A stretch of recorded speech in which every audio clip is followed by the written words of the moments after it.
में सोते समय बहुत सावधान हो जाना चाहिए उपासक को। वैसे तो हर समय सावधान, पर सोते समय ऐसे सावधान होना चाहिए जैसे मृत्यु के समय योगी जन अपने सारे इंद्रियों को समेट लेते हैं और अपने स्वरूप में, अपने प्रीतम के स्वरूप में लगा देते हैं।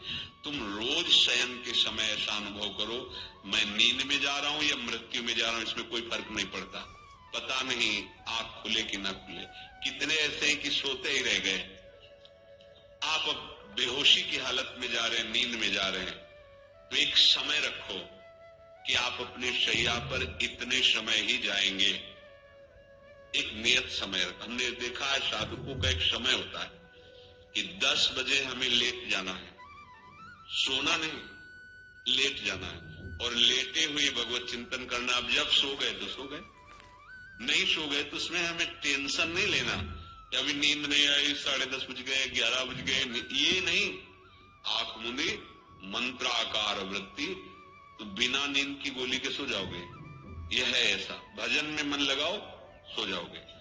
जिनको नींद ना आती हो उनके लिए सही दवा है, आप नींद का चिंतन न करके प्रभु का चिंतन करने लगो। देख लेना आप कब सो गए पता नहीं चले। और अगर सौभाग्य से नींद ना आई तो नींद में जो इंद्रियों को पुष्टता मिलती है वो होता है संसार का विस्मरण। नींद में खास बात क्या होती है कि संसार का चिंतन छूट जाता है, फिर वो मस्त हो जाता है।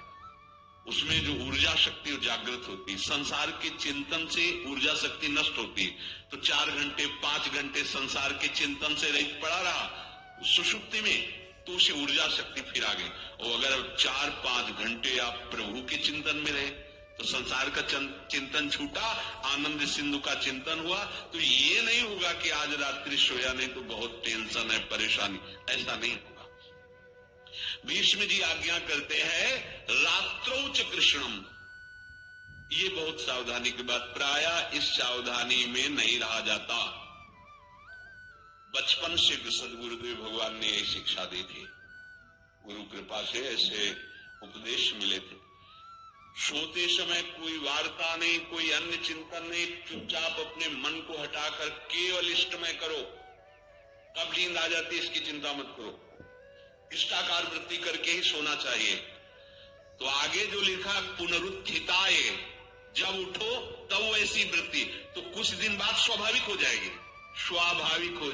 अपने तो इतना तक देखा है कि जैसे आधा पद में होश रहा और निद्रा आ गई, तो जब चेतना आई तो उसी पंक्ति से, जहां से होश गायब हुआ था, उसी पंक्ति से जागरण प्रारंभ हुआ। ऐसा ही जब ऑपरेशन के समय बेहोश किया गया था तो उनसे कहा था हमें बता देना कुछ मिनट में, तुम कहाँ लगाने वाले इंजेक्शन, और कुछ ही सेकंड में इसका सदन, बस।